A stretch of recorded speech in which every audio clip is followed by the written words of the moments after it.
Back to the Dean Obeidallah Show. We're live here Friday, September 22nd, and it's time for What Just Happened. Third hour every Friday. You know what happens. We break down the week. We got three great guests joining us. Amanda Gail is back, stand-up comic, writer, producer, podcaster. Her writing can be seen on Reductress, and she's been on this show and other SiriusXM radio shows. Amanda, welcome back. Thank you for having me. Also back, it's our friend Lizz Winstead, comedian, activist, co-creator of The Daily Show, creator of Abortion Access Front and podcast Feminist Buzzkills. Liz, nice to see you. How are you? Hi. It's great to have you. And later in the show, Brittany Brave will be here. And when she comes in, I will, of course, announce her properly. So let's start with a little political things. It's just been an unbelievable week, though. I like GOP Fight Club. I love that the House Republicans are fighting each other and killing each other. It brings me an inappropriate amount of joy.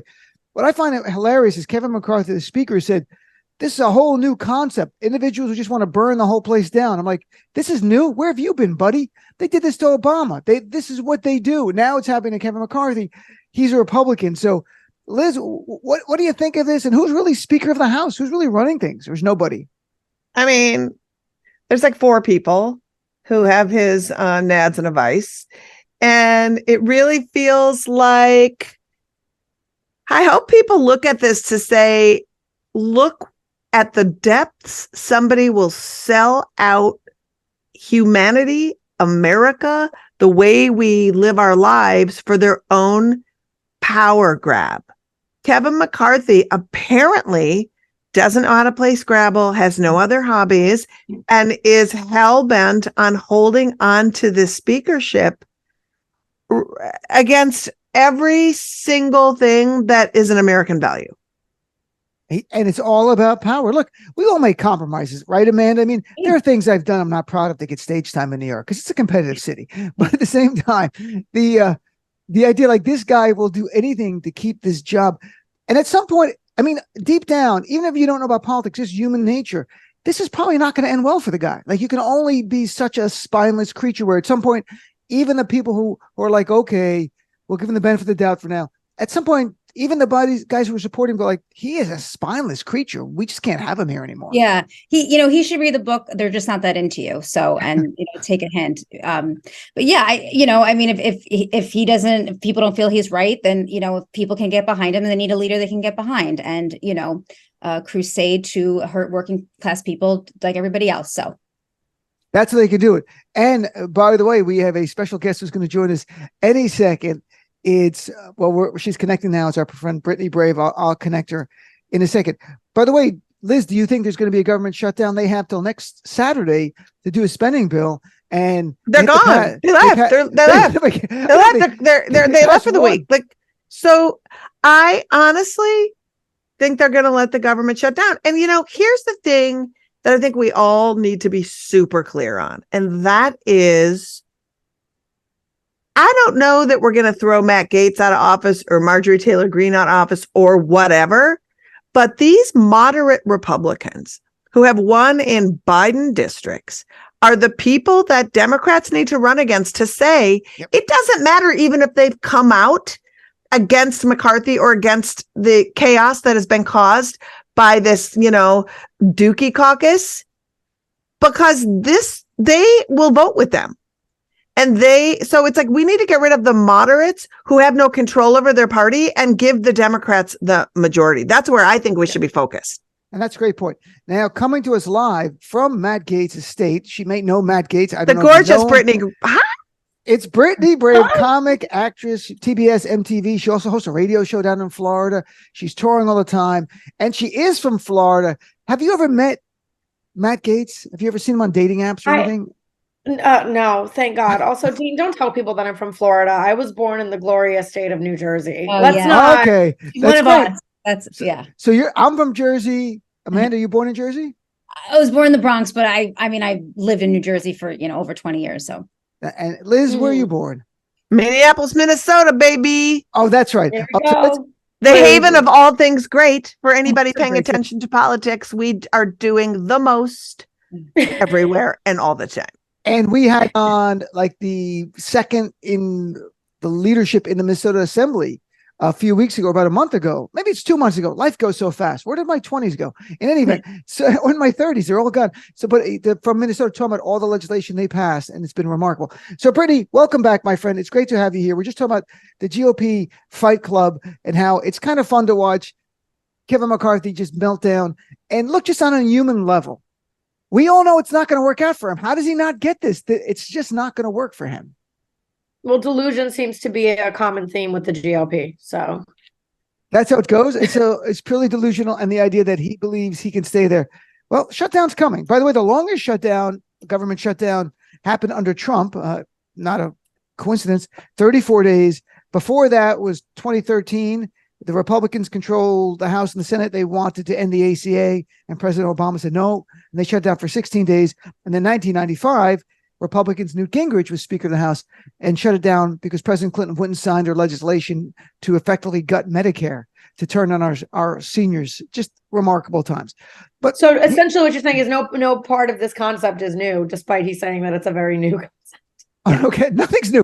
No, unprecedented. Yeah. This is exactly what the Republicans do. I mean, when Democrats are in control of any chamber, like the White House especially, they try to hurt them. And it always hurts them politically, but they don't seem to care. Like, they don't get the lesson. They're like, it's hurt you politically. The polling shows it. And this is going to hurt them again. They can't get it together. I just like Kevin McCarthy, a Republican today, member of Congress, was on CNN and said, well, I didn't agree with Speaker Pelosi a lot, but at least she got things done. That was a Republican on CNN about Kevin McCarthy. And I'm like, and this was one of his supporters. That's why I'm like, it's going to end. Kevin McCarthy's not going to be Speaker at some point, I think, later this year. I don't know who will be Speaker. Who would you like? Marjorie Taylor Greene? I mean, she's kind of fun. Lauren Boebert? No, it's just inappropriate. Dean, I would love if you stepped up and you took the role. I would feel comfortable with that. Yeah, I second that. Because people need to remember. I would feel totally comfortable. I mean, people need to remember you do not have to be in the House of Representatives to be the Speaker of the House. You can elect. If that body, those 435 people, decide to vote for somebody outside of the House, they could do that. I don't want the job because I can't imagine being in the cesspool that would allow Marjorie Taylor Greene to walk around in my face. Also, I think Lauren Boebert smells like ham. So for those reasons, and by the way, Florida is a very similar cesspool, Liz. It's the same feeling that it's just a matter of time before all these creatures walk on my face politically. But that's why I'm just like sort of glad you're there, being like, I'm going to hold it down. Come for me. Yeah, right. Right, exactly. Thank you. I'm also in Miami, which is very different than Florida. There's a chance with Miami. There's a glimmer of hope with Miami. I don't go any farther north. There's less teeth and more guns when you move north in Florida. So the teeth go down, but the guns go up as you go more north in Florida. That's interesting. Yeah, it gets scary. Scarier. Mm-hmm. So let's talk about some outrage that happened in the Senate this week by Republicans, because Chuck Schumer changed the dress code. And it's all to help John Fetterman, a U.S. Senator from Pennsylvania, who never liked wearing suits. It's not like he got to the Senate and goes, you know what? The real me is a hoodie. That's always what he's been, is the real him is a hoodie. He was lieutenant governor. I interviewed him. He had a hoodie on. You know, he was a mayor. He wore a hoodie. He gets the Senate. They make him wear a suit. He doesn't want to wear a suit, but he's doing it. And now to make him more comfortable, they got rid of the dress code. And Republican Senator Cynthia Loomis from Wyoming said she was horrified by this. And Mike Lee went ballistic. If only they got this upset with Trump inciting the January 6th terrorist attack. But a hoodie gets them mad. Like, let's go back to Lauren Boebert's video. Like a hoodie on the Senate or a handy in the theater. Like, what is protocol and what is happening? Grabbing them by the pussy is also not inappropriate either. So right, exactly.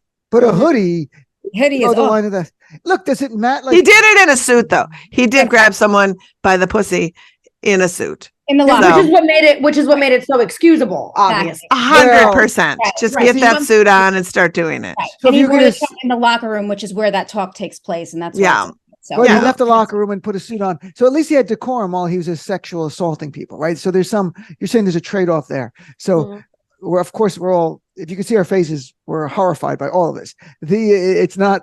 So Brittany, like, what kind of outfit do you think should be any kind of wardrobe requirements for the U.S. Senate? It could be anything. Like, is there a certain coloring they should wear? Certain designers should be used only. Like, what do we do here?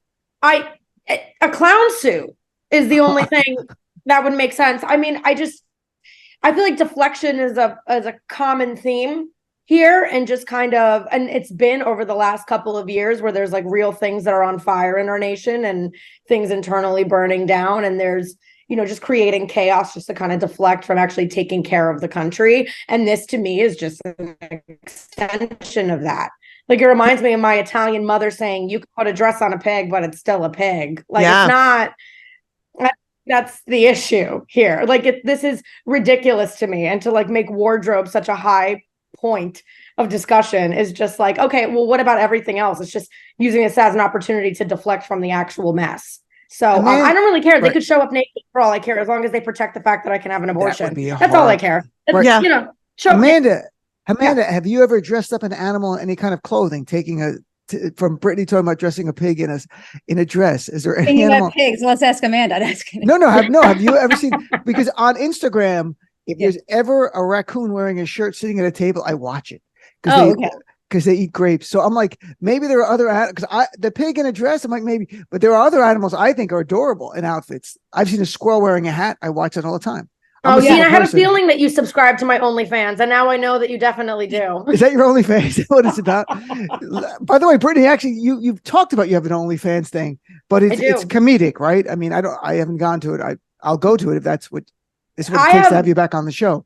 I have all kinds of fun on my OnlyFans. I don't want to make this about. I'm a big fan of OnlyFans. I taped a comedy special with them. Really? I make men. Yeah. Last November, they were doing independent comedy specials on their streaming service, and they did one in Miami, and it was a great experience. And now all the trolls and the men in my DMs that bother me have to pay me to talk to me. So I've opened up a new revenue stream. Yeah.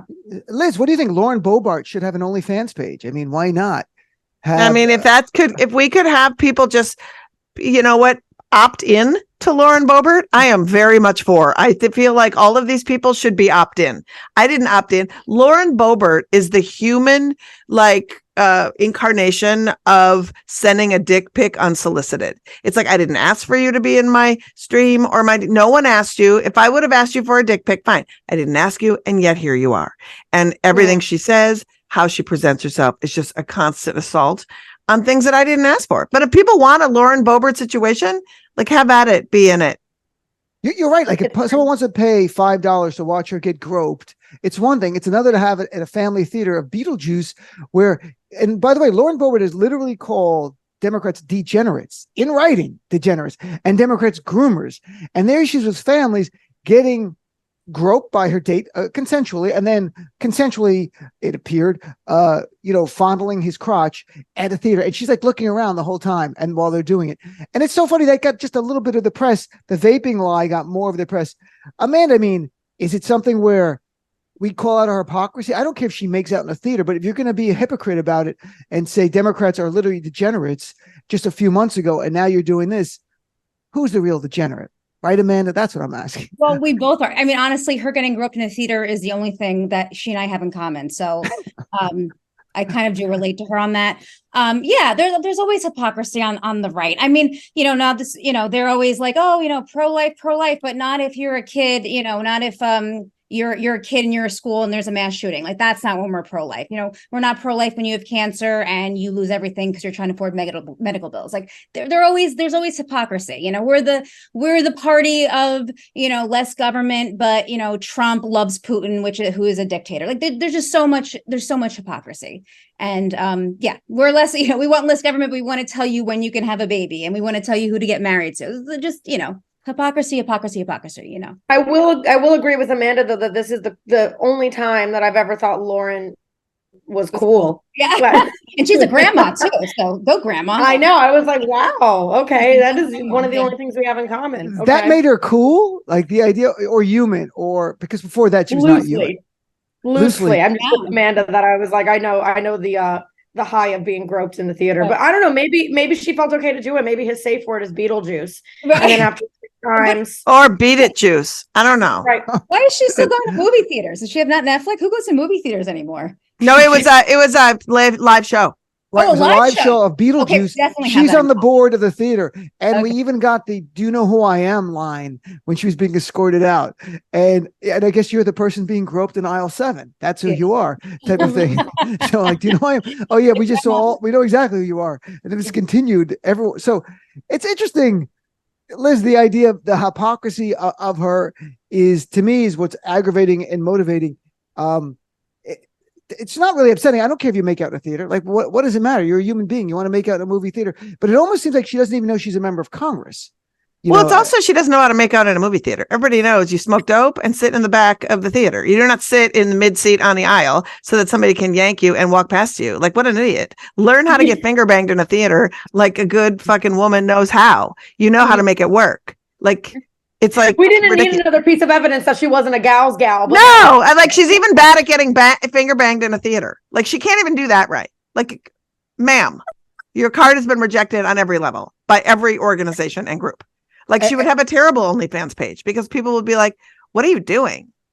Well, and then she would blame, and it didn't get a lot of press. I'm not kidding. TMZ caught up to her and she goes, "Well, that's the last time I'm going to date a Democrat because he turned out to be a Democrat." So she blamed the whole thing. I'm not even kidding. It didn't get much press, but I'm not exactly. It's on TMZ where she says that afterwards, and she sort of tongue in cheek, but he goes, "Yeah." And apparently he had drag shows at his bar, and I didn't know that. I should have done more research. That's true. The guy she dated and felt her up did have drag shows in a bar. But the idea of turning politics into this, like, you get caught and you're going to be like, "Well, it's a Democrat." Brittany, have you dated Republicans, Democrats? Do you care about the political leanings of the person you're dating? Absolutely. But now she's given me an idea. So the next guy who fails to make me finish, I'm just going to blame it on him being Republican secretly. I didn't know. That's it. So, Amanda, do politics of someone you're going to date or dating, does that matter to you? Party doesn't matter to me as much as I would never date someone who loves like a Trump supporter, like idolizes. Thank God.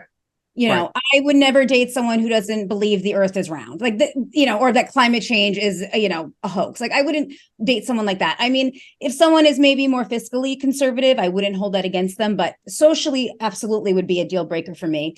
And so it's interesting that in your dating profile, like, fiscally conservative is on there. It's like, okay, you can be fiscally conservative. No smokers, fiscally conservative is okay, type of thing. It's kind of, that's very detailed. Right. Yeah, exactly. Which we're all kind of, we all don't want to be crazy with a budget, right? Fiscally conservative is such a loaded term, right? I'm fiscally promiscuous. Yeah, right. I'm just like, no, I want to overspend. When it comes to fiscal stuff, I'm a whore. When it comes, if you have a sugar daddy, which many Miami women do, you don't want them to be too fiscally conservative when it comes to spending on you, of course. Right. So it's, you have to go issue by issue. Right. Yeah. There's fiscal law. Liz, have you ever been I know you're such a liberal activist, you're a progressive champion. Have you ever been attracted to a conservative who ever in your life, and you're like, and you were fighting it, like, this is your version of a bad boy? Like, he's not anti-abortion, because that's I'm like, let me jump on that when your values are in the trash. It does not occur to me ever. And I'm doing a little pushback, because fiscally conservative policies have been what has destroyed the lives of people now. Yeah, so saying that you're fiscally conservative and socially moderate means that you are literally co-signing on shitting all over people who are poor, and then saying that I want to be able to have my girlfriend have an abortion if she needs one. So I've met way too many people. The Lincoln Project is the icing on that shit cake of people who have foundationally created where we are at now, because to me, silence is the same as complicity, and your inaction is reaction. And I am old enough to be able to say that with authority, that if you have an R next to your name, or ever had an R next to your name, and have not 100% mea culpa to become in the streets with people, you ain't getting anything from me.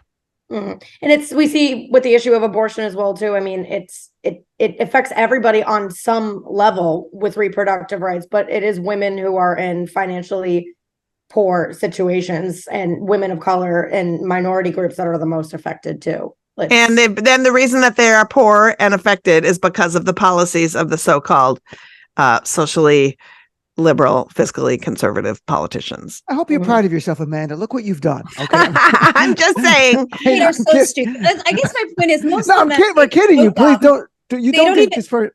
No. They don't. They're so dumb. Whatever they say, I know they're not. They don't really believe. So I mean, whatever. I go by. If Jewish is like the most important thing to me, and then after that, it's less intelligent is probably better for me to date, so I can get away. Jewish, less intelligent. I've never dated someone so politically astute, so it's never really been, a problem. Right. But a strong, like you had said, someone who's very strong in their Republicanism, or they're very I would never date someone who was so Trump pro. I mean, that is a red flag. Like, how can you love a guy like that? That's a red flag for anybody. Yeah, my date. I'm an intimate partner violence survivor, and my dating history has been nothing short of bumpy and dark and violent and abusive. And usually, his political views are the least of my concerns. Right, that's the thing. Well, by the time I find out what his political views are, or I really see how he votes, I'm like, well, that all tracks. Yeah, right. Wow. Yeah. I've been in that boat too. And it's just like, oh, look at you. If you have the need to control and harm, normally that means that you don't want people asserting their power who should actually have a seat at the table. Right. And I'm chatting with Amanda Gail, Brittany Brave, and Lizz Winstead. I think go ahead. Sorry, go ahead. Sorry. No, go ahead. I was just almost to something that Amanda had said earlier too, that it's even just like more about aligning on values as well too. It's almost how I vote, since everything's so politically messy now, is also how I date, where it's you could preach that you're a Democrat or you could preach that you're liberal, but it's like how you're showing up day to day for people around you. Sure.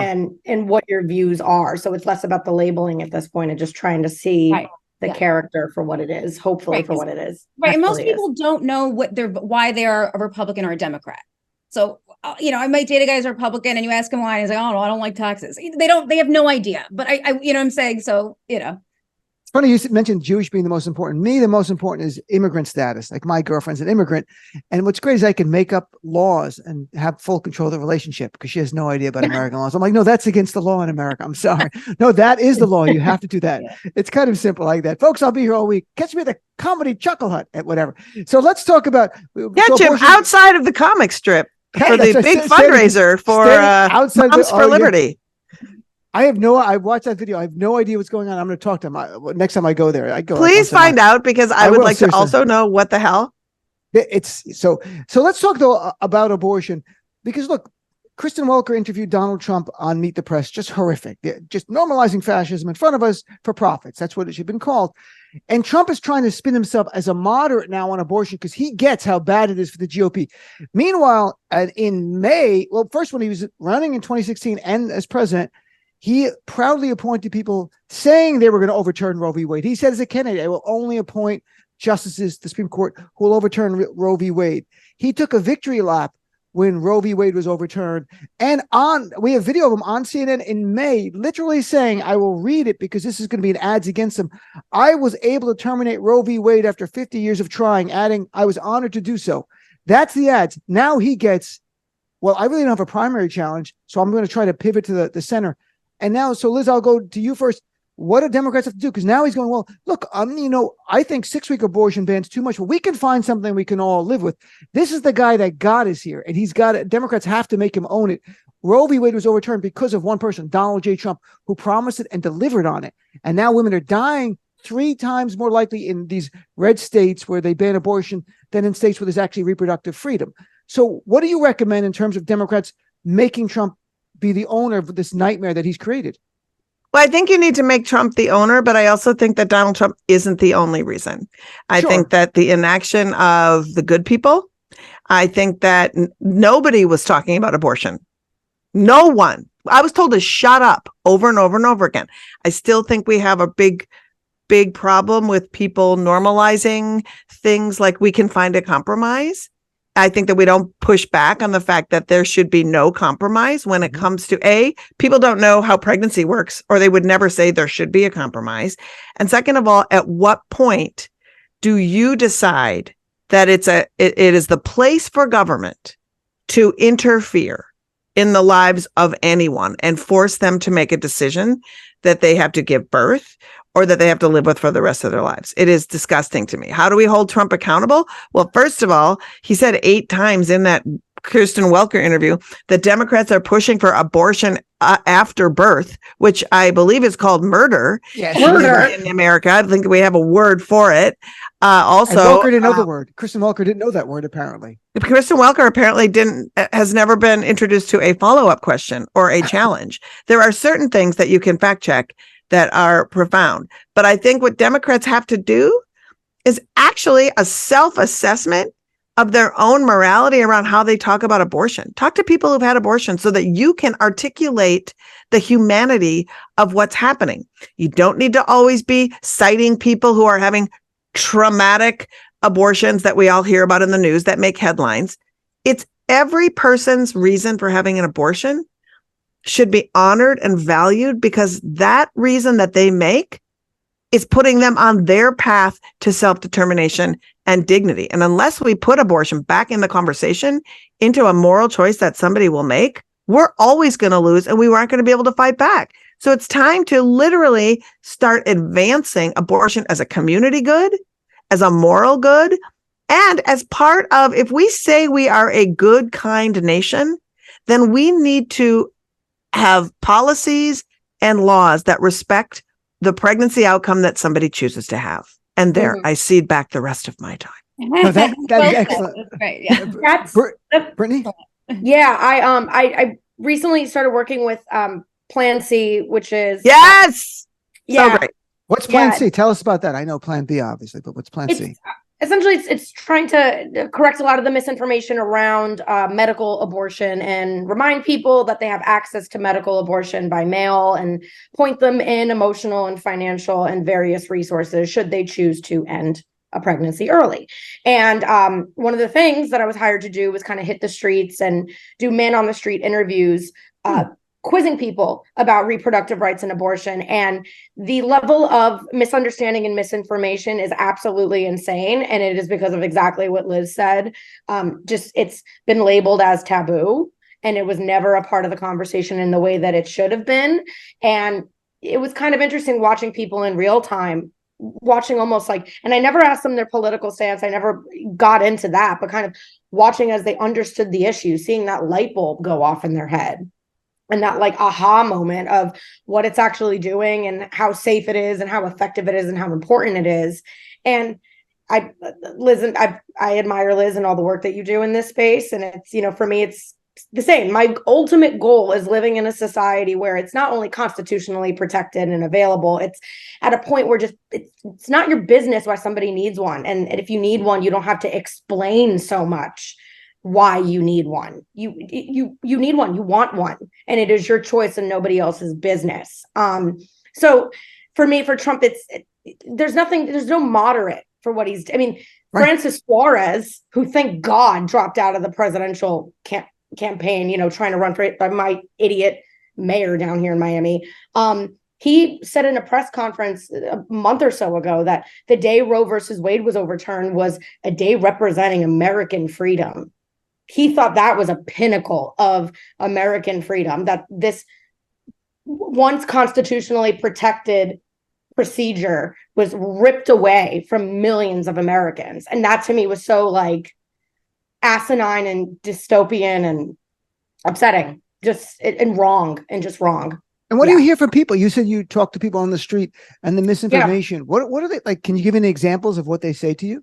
It ranges from, one of the questions we asked were, do you know the term in which you can have an abortion safely and legally? And, and people some people were so fearful and misunderstood and didn't really understand the full grasp of Roe versus Wade getting overturned. They were like, oh, you have to, like, after like 3 weeks or 4 weeks, right? You can't get one. And then other people, it swung the other way as well too, where they were like, aren't people having them like when they shouldn't in the second and third trimester? And I'm like, no. So the misinformation was all over the place. And also just simple facts about medical abortion, about how it's just as safe, if not safer than most over-the-counter medicines like Tylenol. And people are just all over the place, and just, not even knowing the full implications of Roe versus Wade getting overturned, or not knowing that medical abortion is still accessible, which is what Plan C is trying to let people know that. And even exists, Brittany. Aren't you finding that people have never even heard of the abortion pill, and that they can do it at home? People think abortion's like cutting and there's surgery. They think it's all this stuff. Right. Yeah. And it's not. I have men in my DMs that are like, you're beheading babies and removing their limbs. And I'm like, I am so sorry that your biology teacher somewhere along the line failed you that badly, that you think that this is like, it's this extreme and this ridiculous. So yes, Liz, they think it's only the surgical procedure too. So yeah. How many times on my show I remind people at 6 weeks, it's an embryo, is actually another word for it, but it's the size of a grain of rice. Yeah. It's the size of a grain of rice. And in these red states, they're saying that grain of rice has more rights than a full developed woman. Now that grain of rice, and at 9 weeks, it's the size of a grape. And they're telling you, and they blow it up like it's a baby. It's the size of rice, So Amanda, what's your view on this and the extremism of the GOP, which is saying, here's our religion. And you said you're proudly Jewish, but these guys are saying we're proudly right-wing Christians in their own interpretation. And now you all have to live under our religious law. This is where we are today as a country. Well, in Judaism, it's a little bit different. A fetus is not considered a person until he becomes a doctor. So that's, that's a doctor saying, I should be board certified. Yeah, I'm just kidding. But, like Brittany said, I think there's a lot of misinformation. And, what resonates with me is that it's not that you're pro killing babies, it's you're pro giving a woman a right to a safe abortion, because abortions will happen. But if there's not a way for women to have it safely, they'll happen in a back alley, and that'll affect the mother. So all the things are true, but that also really resonates with me, is that you're giving the woman a right to have a safe abortion when she's going to have it anyway. And so, what? No, I'm saying maybe it's because I'm in Florida, which is an entire other issue. But like Liz said, maybe I'm needed down here. It's divine for me to be down here. But I notice a lot of the misinformation. It's women who are misinformed, which to me is extra scary. Right. And I don't understand how any woman or holder or anybody who would need abortion care would ever even see another side of this issue. But I run into it quite a bit. And again, maybe it is I'm running into it more because I'm in Florida, aka the wild, wild west. But it is women often. And it's women who are refusing to talk about it, and become very uncomfortable even when I talk about it on stage. Right. I feel that tension in the room, and I'm like, this is a no-brainer to me. But, if you're going to make abortion illegal in a state, a lot of these states, if you have the baby, they don't even give you, basic health care to raise this child. So maybe you're not killing the baby when it's a grain of rice. But then once these mothers who, some of them don't have the financial means to raise a baby, they're a burden on the state. And then they also can't, live a healthy life. So it's, if you're going to make women have these children, you better give them the resources to raise the children. Very true. And you should also provide free access to birth control if people want it. Instead, they demonize it. And in certain states now, it's going to get louder and louder. The next frontier, of course, as Liz knows, is banning access to certain forms of birth control that are not consistent, again, with their religious beliefs. Well, we're going to the Supreme Court in December, probably. We're waiting for the announcement October. That's going to, they'll decide what the access to medical abortion is, right? And I would just say, to Amanda's point also, is that it should never be okay, like, to ever force anyone to have a kid, like, ever, right? And so it's like, I always, sorry, Amanda, I like to push back a little bit when people say, if you're going to do this, provide these services. Right. It's like, you shouldn't be able to do that, because providing services to a person who is forced into parenting is forcing someone to parent, and parenting shouldn't be a punishment. Parenting should always be a choice. Right. Yeah. And I wrote an article where I cited the UN earlier this year. This is a human rights violation to force women in the 14 states where abortion's banned at conception, forcing them under law to carry a fetus to term is a human rights violation. If we read about another country, we go, that is barbarism. But in America, no, it's a disagreement on policy. It is barbarism. If your religion, if you really think your religion says that, get a different religion. And it's not about Christianity, because these people have perverted their faith just to oppress women. So it's not like they can find something in the Bible. They read something in the Bible. I go, where is abortion there? Well, you could see it in the in-between words. I'm like, it's not. You made this up to oppress women.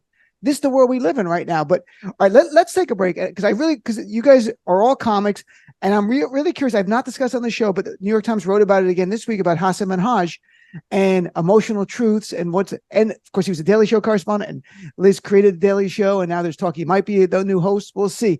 But I really want an honest view of whatever your views on it, because I've talked about it with comedians. We've been texting me and a bunch of comedians, and everyone's views evolve. So let's take a break, come back with more of what just happened right after this. You guys ready? Here we go.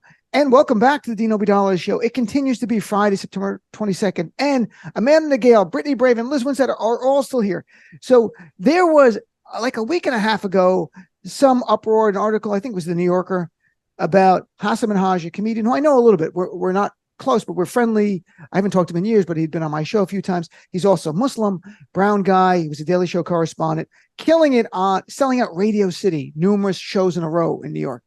And it turned out some of the stories in two different one-person shows were not 100% correct. One, some were exaggerated. One was fabricated and talking about a story how he got anthrax sent to his house and they had to take the baby to the ER. And it turned out that wasn't true at all. And I know there were some people that was viscerally jarring to me because I love that story and it was so memorable. I saw both of his shows, but it wasn't like, you liar. I was like, but that was such a powerful story. How could that not be true? Now the New York Times wrote an article this week and elevating it to a new level. Jason Zinnemann, who I know a little bit, and he in the article says lying in comedy isn't always wrong, but Hassan Minhaj crossed the line. And it says stand-up comedy was never expected to be factual, but, and point at Liz, because it's all your fault, Liz, in the past decades, with the rise of The Daily Show, which has blurred the lines between comedy and the news, as well as the proliferation of conventional solo shows that depend on dramatic revelations that dovetail nicely with jokes, the form has evolved, and so have audiences' assumptions. And assumptions is probably the most accurate way of putting this. And I was texting with another comic who's known, and you guys probably know, I'm not going to say his name because he's well known, about how he thought The Daily Show would change it, and that people's assumptions, if you're going to be political or societal and comment on it, that audiences are saying that you should be truthful, not fact-checking like a politician. So Liz, I got to start with you as someone who co-created The Daily Show. What's your take on this? Well, first of all, The Daily Show is not making up a story and telling you it's true. The Daily Show takes a story, lays out the truth about the story, and then does comedic commentary on the story. That's very different. I've written a book. I don't know if anybody else here has done that, but I've rooted true stories and then maybe elevated details for comedic value. I think that it depends on whether or not you thought you were going to try to pass off a bunch of truths in your life, and then you got called out on it as like BS, and then you're like, oh, it was always fake. Was your intention an emotional truth? I don't know what that is. I mean, that would literally be like me never have had an abortion or never had my experience of going to one of those fake clinics and harming me and just making up a story about how I thought it would go down, and then saying, oh, it didn't really happen to me, but if it had, this would be my emotional truth about it. Like, I don't know what that means. So it's kind of like you have a relationship to the truth based on the relationship you've created with your audience. I think you have what was your intention in presenting it?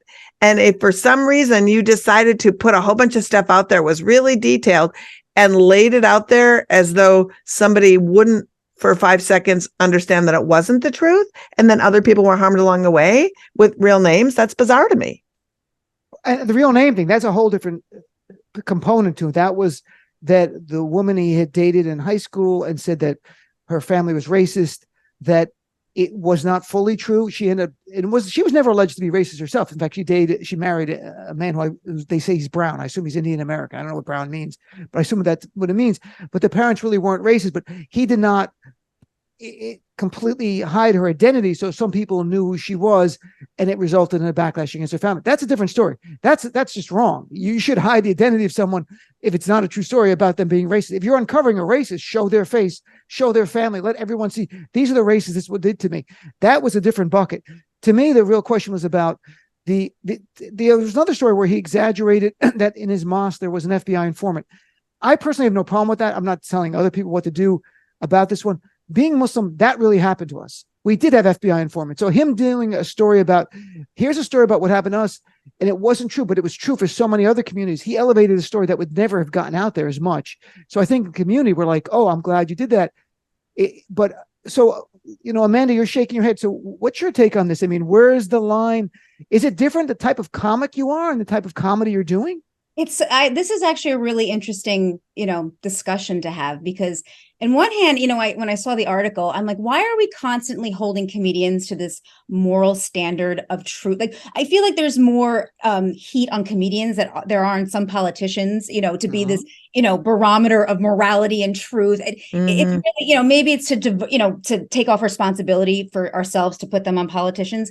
But I do think, if you go in thinking this is autobiographical and it's true, that's on you. But I do think, here's where I think it might cross the line. I know there was a comedian that might have lied about being a part of a certain tragedy in American history. And he kind of used it to get people to come to his show. And right. That's when I go, okay, you're profiting off of other people's tragedy. Like, if you're not a Holocaust survivor and your comedy act is about being a Holocaust survivor, to me, and you're not, it's like you're profiting off of someone else's trauma. And I think that's not okay, but that's my take. I don't know. No, that's fine. Brittany, What about you? Where do you come down on this? It is an interesting topic. And honestly, this is on this show right now is the first that I've heard about this. The entire fabrication is icky to me. I do agree with Amanda that I don't think when you go to a comedy show, fact-checking comedians and holding them accountable for every word and everything that they're doing. It's just funny to me that comedians are coming under such fire now because we're the outcasts and the jesters. You blame Lizz Winstead for creating the Daily Show. This is why this happened.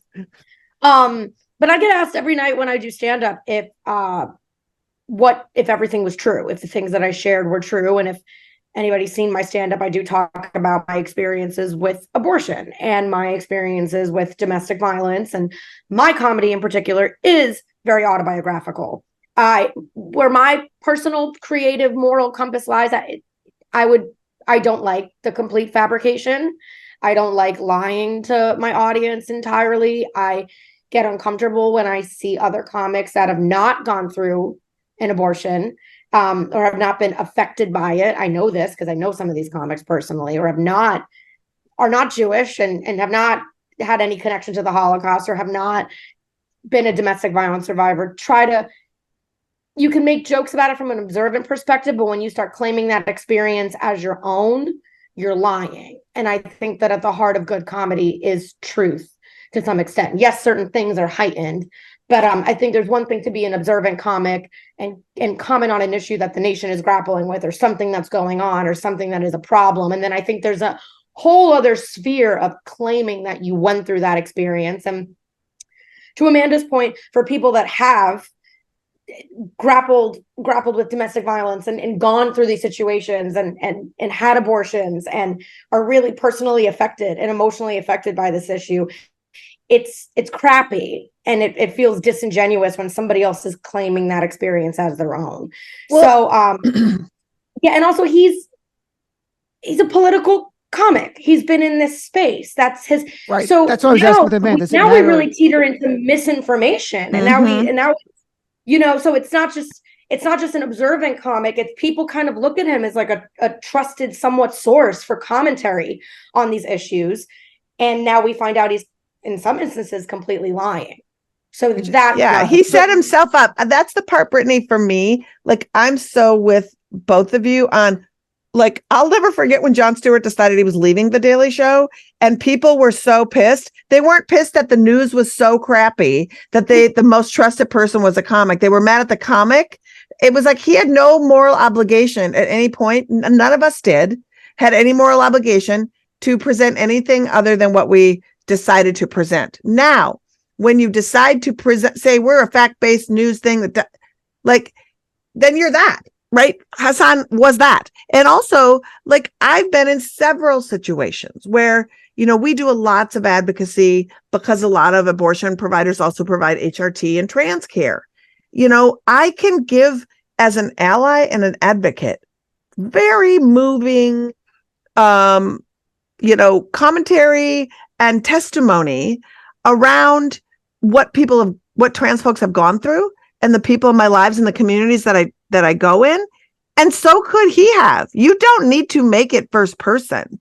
And would there be a reason that if so much of your stuff is first person, and then you go into something that is as traumatic as this person you dated and tell that story and put that truth forth, like the supposition of what people expect from you, what have you set up for people?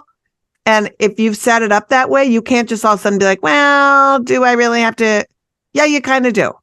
Right? Does it affect, Liz, when you see this as someone, you're not with the Daily Show now, but as someone who co-created, would that impact having Hassan as the new host of it? I mean, he's reporting on the news. So I think that if he's a good comic that can be directed by an executive producer and a research team, and he's bringing the truth, I mean, sure. I think that like you sit in that chair as a character. I think that it would maybe taint the show because there's somebody there who has taken a lot of liberties with their own truth. What do viewers value about the Daily Show? Because the Daily Show is not Weekend Update. Right. Let's be clear. It has presented itself as something different. It always was something different. And so if the franchise is not just being funny, but also speaking truth to power and like exposing stuff and hypocrisy and being satirical, the brand has to ask itself, what does its audience want out of the host? Do they want those same values out of the host? It's interesting. I learned about how audiences began to demand more truth where early years before, like I was on a Comedy Central special, Axis of Evil in 2007. It was the first time Middle Eastern American comics were on. It's like 4 of us. But before that, I was talking about being of Arab heritage. And I would have numerous times people come up to me after the show, are you really Arab? And I'd go like, is it a career move? Do you think like being in the most hated ethnic group is the right choice? I was doing it to push back against stereotypes, but they looked at me and I didn't look traditionally Arab, and they were wondering if it was some kind of career choice. And you can maybe ask that later once I never got famous, but a little bit better known and selling out and stuff like that for shows. But I was like, wow, what a weird thing that audience were just curious. They wanted to know, is it an act or are you really talking about things? And I've always felt an obligation to be as honest as possible because you don't want to have these discussions. The worst pushback I saw on Hassan was a few people who are of color going, you made up a racist story that wasn't true. And now you hurt all of us when we talk about racism, because then the right can go, look, these people are making it up. And I know Hassan did not mean that at all. His intention was always to bring to American audiences, mainstream audiences, the bigotry that people who are brown, especially Muslims, went through. So I think it's unfortunate for him. But look, we only got like a minute left. I want to give you guys time to plug what you want to do. And I so appreciate this honest conversation as comedians, because I've not talked to anyone. I've just texted a bunch of comics, other brown comics, people Liz knows who are brown comics who she made her work with in the past at the Daily Show about what's going on. And we're all like, what's up? So Liz, where can people find out more about your work and your activism? You can find out more about our work and activism at Abortion Access Front. Our website is aafront.org. You can follow us on socials at Abortion Front. And I am across all platforms at Lizz Winstead, and I spell my name with 2 Z's. But listen to our podcast every Friday, Feminist Buzzkills. You can get it wherever you get your pods. And Amanda, my friend, where can people find out about more your work and your tour? Yeah, all over social media at the Amanda Gail. Check out some show dates. They're coming up. And thanks for having me on. This was a great conversation. I had a wonderful time with very intelligent crew. So for a change, right? That's what you're going to say. I know. Right? I know usually on this show what we have. Brittany, what about you? Where can people find your great work? Brittany Brave on Instagram, Brittany Brave on everything, TikTok, Twitter, etc. And I'm doing comedy in places that aren't South Florida, thank God, this fall. So Boston, Rochester, Phoenix, Chicago, Denver, all on my social media. Check out, they're all great comics. Check them out and activists in their own right. Thank you guys so much.